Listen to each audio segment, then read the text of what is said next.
जी अस्सलाम वालेकुम dear students. आज का हमारा टॉपिक जो है वो जनरल एंट्रीज़ ही है, लेकिन इसमें हम जो है वो 3 वर्क इन प्रोसेस अकाउंट इस्तेमाल करेंगे। यानी एक हमारा अकाउंट जो होगा वर्क इन प्रोसेस मटेरियल का अकाउंट होगा, एक अकाउंट होगा वर्क इन प्रोसेस लेबर का, और तीसरा अकाउंट होगा work in process factory overheads का। क्योंकि हमें पता है कि वर्क इन प्रोसेस में जो कॉस्ट जाती है वो मटेरियल, लेबर और फैक्ट्री ओवरहेड तीनों तरह की कॉस्ट जो है वो वर्क इन प्रोसेस में एक्यूमुलेट होती है। तो बजाय ये कि हम एक ही वर्क इन प्रोसेस अकाउंट इस्तेमाल करने के हम 3 अलग-अलग work in process account open करेंगे।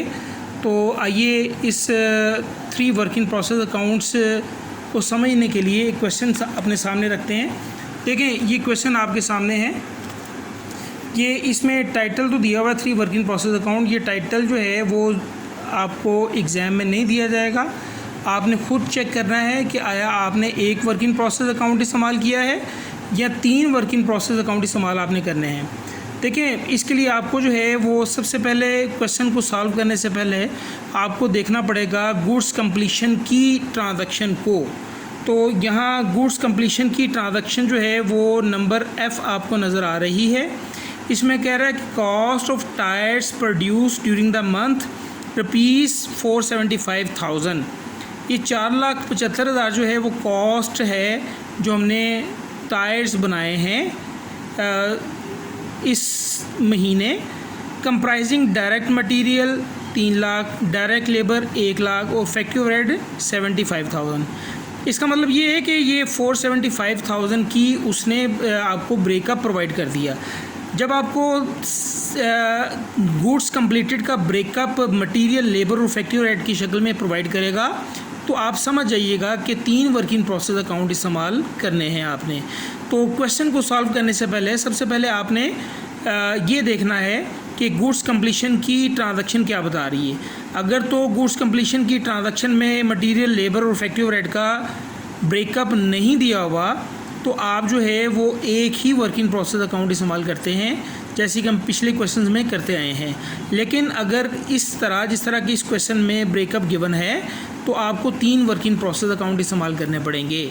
तो इस क्वेश्चन को काइंडली ज़रा इसका स्क्रीनशॉट ले लें ताकि आपको जो है वो बात समझ में आ जाए। ठीक है, तो क्वेश्चन को सॉल्व करते हैं। पहली ट्रांजैक्शन है रॉ मटेरियल परचेज़ 4 लाख। तो क्वेश्चन को सॉल्व करते हैं हम। फर्स्ट ट्रांजैक्शन, रॉ मटेरियल आपने परचेज़ किया, मटेरियल कंट्रोल अकाउंट आप डेबिट करेंगे 400,000 के साथ और अकाउंट पेएबल आप क्रेडिट कर देंगे 400,000 के साथ। ये पहली ट्रांजैक्शन आपने रिकॉर्ड कर ली।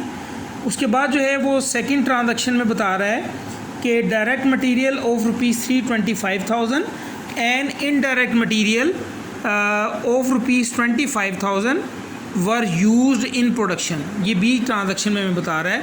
तो डायरेक्ट मटेरियल जो हमने प्रोडक्शन में इस्तेमाल किया वो वर्क इन प्रोसेस को चार्ज कर देंगे, लेकिन वर्क इन प्रोसेस के साथ हम मटेरियल का नाम इस्तेमाल करेंगे, work in process material debit, और ये 325,000 के साथ। और इनडायरेक्ट मटेरियल जो है वो फैक्ट्री ओवरहेड कंट्रोल अकाउंट को चार्ज हो जाएगा, तो factory overhead control account debit 25,000 के साथ। और इस तरह मटेरियल कंट्रोल अकाउंट जो है वो क्रेडिट हो जाएगा डेबिट के टोटल के साथ, यानी 3,50,000 के साथ। जी नेक्स्ट ट्रांजैक्शन बता रहा है फैक्ट्री ओवरहेड कॉस्ट ड्यूरिंग में, utility bills payable, factory rent payable, insurance expired और डेप्रिसिएशन ऑफ प्लांट, जिसमें से ये 2 जो है हमारे कैश एक्सपेंस है और बाकी 2 जो है वो अकाउंटिंग एडजस्टमेंट्स हैं। तो टोटल जो है वो हम इसका कर लेते हैं कि टोटल हमारा जो है वो कितना बनता है।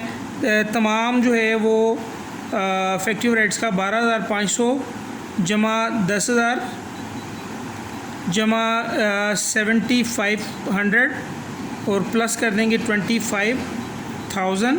ये 55,000 से फैक्ट्री ओवरहेड जो है वो आप डेबिट करेंगे।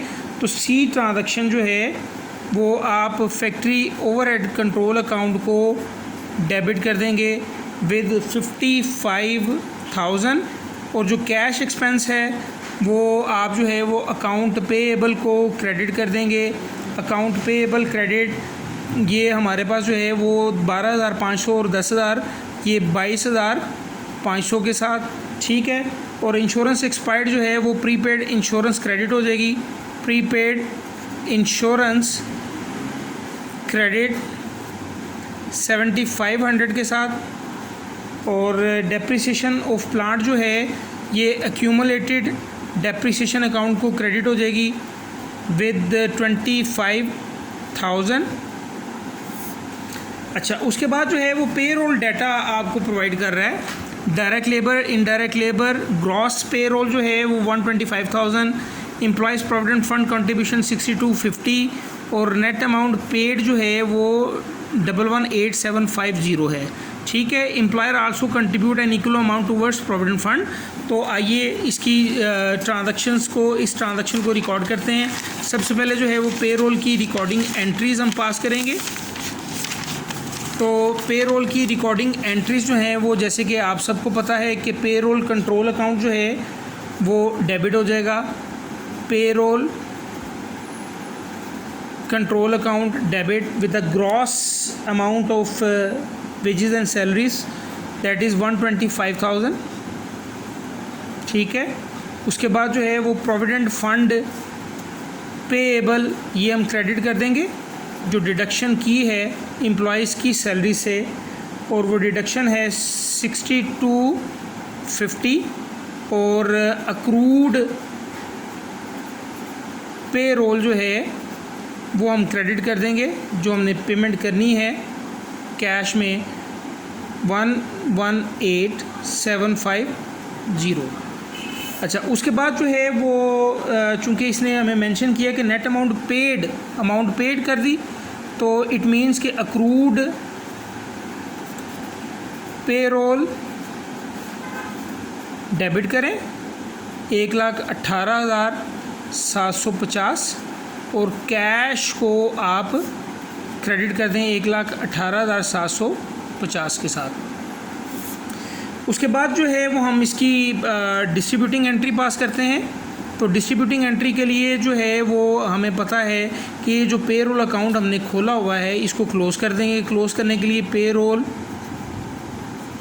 कंट्रोल अकाउंट क्रेडिट हो जाएगा 125,000, ठीक है। डायरेक्ट लेबर जो है वो वर्क इन प्रोसेस को चार्ज हो जाएगी, लेकिन यहाँ वर्क इन प्रोसेस हम लेबर मेंशन करेंगे, वो डेबिट हो जाएगा 1,00,000 के साथ। और क्योंकि हम 3 वर्क इन प्रोसेस अकाउंट इस्तेमाल कर रहे हैं, तो मटेरियल के लिए हमने वर्क इन प्रोसेस मटेरियल इस्तेमाल किया, लेबर के लिए वर्क इन प्रोसेस लेबर इस्तेमाल करेंगे, और फैक्ट्री ओवरहेड कंट्रोल अकाउंट जो है उसको डेबिट करेंगे फॉर इनडायरेक्ट वेजेस 25,000। ये हमने डिस्ट्रीब्यूटिंग एंट्री भी इसकी पास कर दी। अच्छा, उसके बाद जो कह रहा है कि employer also contribute an equal amount towards provident fund, it means के provident fund payable once again जो है वो क्रेडिट हो जाएगा। प्रोविडेंट फंड पेएबल दोबारा क्रेडिट हुआ 6250 के साथ। चूँकि सारी की सारी पेरोल जो है वो आपकी फैक्ट्री से मुतल्लिका है, तो इसका मतलब है कि हमें परसेंटेज कैलकुलेट करने की ज़रूरत नहीं है। हम straight way factory overhead control account को डेबिट कर देंगे 6250 के साथ। इस तरह हमने जो है वो रिकॉर्डिंग एंट्री पास कर दी, पेमेंट की एंट्री पास कर दी, डिस्ट्रीब्यूटिंग एंट्री पास कर दी, और कंट्रीब्यूटिंग एंट्री पास कर दी। याद रखिएगा जो डिफरेंस आया है वो वर्क इन प्रोसेस में आया है कि हमने वर्क इन प्रोसेस लेबर को डेबिट किया है। उसके बाद कह रहा है कि जी factory overhead is applied to production, factory overhead applied to production at the rate of 75% of direct labour cost. तो डायरेक्ट लेबर कॉस्ट का 75%, डायरेक्ट लेबर कॉस्ट जो है वो 1,00,000 है। हमें पता है कि हम एंट्री जो है वो पास करेंगे, वर्क इन प्रोसेस को चार्ज करेंगे, लेकिन ये work in process factory overhead debit हो जाएगा 75% ऑफ 1,00,000, दैट इज़ 75,000, और फैक्ट्री ओवरहेड अप्लाइड हम क्रेडिट कर देंगे 75,000 के साथ। उसके बाद जो है वो हम फैक्ट्री ओवरहेड अप्लाइड को क्लोज़ करेंगे। यानी फैक्टिव रेट अप्लाइड को डेबिट कर दिया जाएगा 75,000, और हमें पता है कि हम क्लोज किस में करेंगे इसको, फैक्टिव रेट कंट्रोल अकाउंट को क्रेडिट कर देंगे 75,000 जी। उसके बाद जो है वो नेक्स्ट एंट्री बता रहा है एफ में कि goods cost of tyres produce during month 475,000, 4,75,000 की चीज़ें बन गई हैं। एफ में जो है हम क्या करेंगे, फिनिश गुड्स को डेबिट कर देंगे, फिनिश गुड्स डेबिट 4,75,000, और क्रेडिट किसको कर देंगे हम, वर्क इन प्रोसेस मटेरियल को क्रेडिट करेंगे, वर्क इन प्रोसेस लेबर को क्रेडिट करेंगे, और work in process factory overhead को क्रेडिट करेंगे, क्योंकि इसने इसकी बाइफर्केशन बताई हुई है। 4,75,000 की जो सेग्रीगेशन है वो 3 लाख का मटेरियल इसमें लगा हुआ है, ठीक है, और 1 लाख की लेबर लगी हुई है, और 75,000 की फैक्ट्री ओवरहेड की कॉस्ट इस पर इनकर्ड हुई है। एप्लीकेशन जो हमने की ये ऊपर ये 75,000।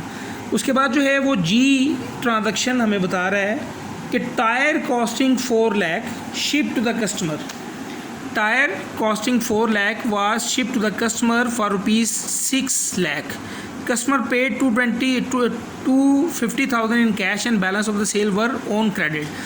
चीज़ें जो है ना, टायर्स हमने बेच दिए हैं और उनकी कॉस्ट है 4 लाख, यानी हम क्या करेंगे, हम CGS को डेबिट करेंगे 4 लाख के साथ, अपना ख़र्चा रिकॉर्ड कर लिया, और चूंकि ये फ़िनिश गुड्स बेच रहे हैं, फ़िनिश गुड्स निकल जाएंगी, फ़िनिश गुड्स जो है वो क्रेडिट हो जाएगा 4 लाख के साथ।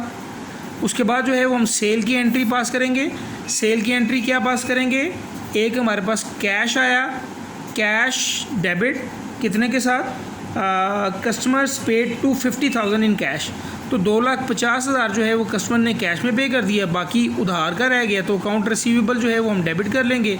ये 1 लाख ये कस्टमर को हमने बिल किया 6 लाख के साथ, तो 2.5 लाख में से जो है वो 6 लाख में से 2.5 लाख निकाल दें अगर हम, तो 3.5 लाख बाकी बचता है, तो 3,50,000 जो है ये हमारे पास बाकी बचा, और सेल्स अकाउंट को हम जो है वो क्रेडिट कर देंगे टोटल 600,000 के साथ। इस तरह हमने जो है वो अपनी कॉस्ट चार्ज कर दी, फिनिश गुड्स को कम कर दिया और सेल रिकॉर्ड कर दी। एच में बता रहा है जनाब, वो कह रहे हैं जनाब one of the customer return tyre costing 10,000 for which an invoice of 15,000 was sent to him. जी 10,000 की जो टायर्स हैं वो वापस आए हैं, तो सबसे पहले जो है हम सेल रिटर्न की एंट्री पास कर देंगे, तो हमें पता है कि सेल्स रिटर्न ये डेबिट हो जाएगा कितने के साथ, with selling price that is 15,000, और अकाउंट रिसीवेबल क्रेडिट हो जाएगा 15,000 के साथ। फिर हम जो है ये जो चीज़ें वापस आई हैं इसको फिनिश गुड्स में रख देंगे with the cost amount that is finish goods